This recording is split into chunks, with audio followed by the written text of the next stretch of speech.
We're joined now by our royal editor, Chris Shipp, who's seen the whole documentary, and also broadcaster Hugo Vickers, who joins us from Berkshire. Good to see both of you this morning. Let's speak to you first of all, Hugo, if we may. Hearing the Prince's experiences shared, were you aware that these are the feelings they were having when you were covering the story? Well, I think we were aware of this. Of course, they were up in Scotland, and at that particular time, in various studios, it was very difficult to say anything nice about what the Queen and indeed Prince Charles were trying to do, which was obviously to give them strength to come down and face the ordeal of the funeral on the Saturday, which they also talk about in this documentary.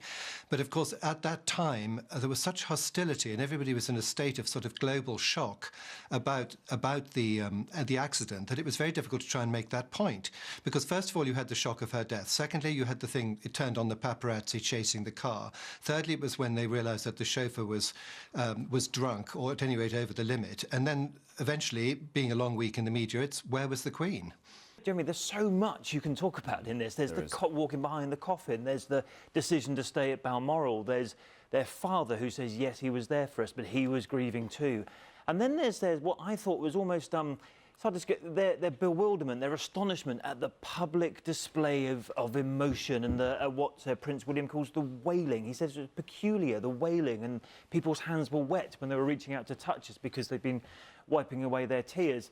And you got the impression that the princes were just quite astonished by the way in which everyone else was reacting when it was their mother who died. You talk about their astonishment. One of the things that's been written over the years is that perhaps certain members of the royal family didn't like the adulation and the worship that surrounded Princess Diana, and when it tragically happened that night in Paris, that they recoiled almost. They didn't really begin to believe the outpouring.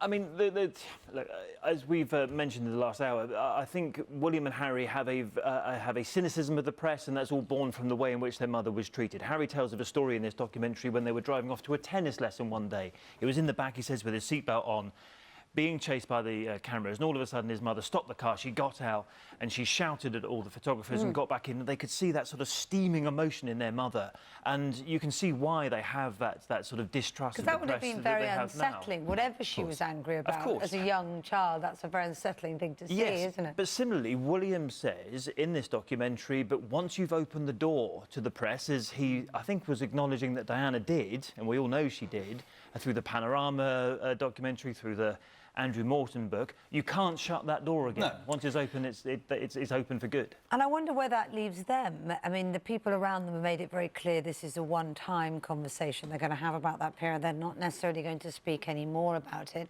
But we have seen them increasingly over the last year more open, talking about their mental health passions and promoting better mental health.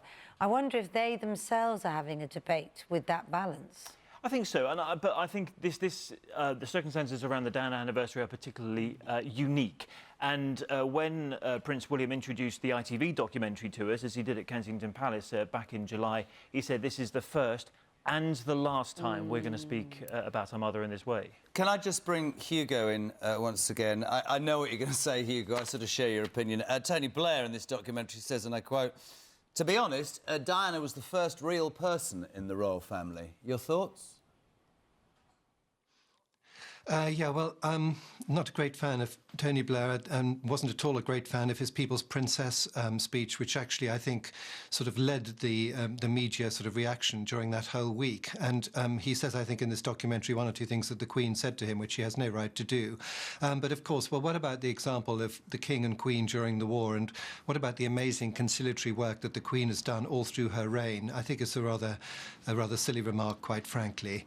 But could I just go back to the walking behind the coffin bit, because one of the most interesting things I thought was that what I was always told was that Prince Philip said to the boys, you know, I think when you're older, you'll very much regret it if you don't walk behind your mother's coffin, and I'll walk with you. And, you know, I think also of that sort of very telling image of Jackie Kennedy with her little kids, the little boy in the blue overcoat when he's saluting his dad, when she brought them to the funeral when Kennedy had been assassinated in 1963. Incredibly telling image, really showing the nation this this is what somebody has done to this boy's dad. You know, it's a very difficult thing that, you know, the Princess of Wales belongs to William and Harry in a very, very personal and very important way, but she also belonged to the nation, as evidenced by the huge response to her death.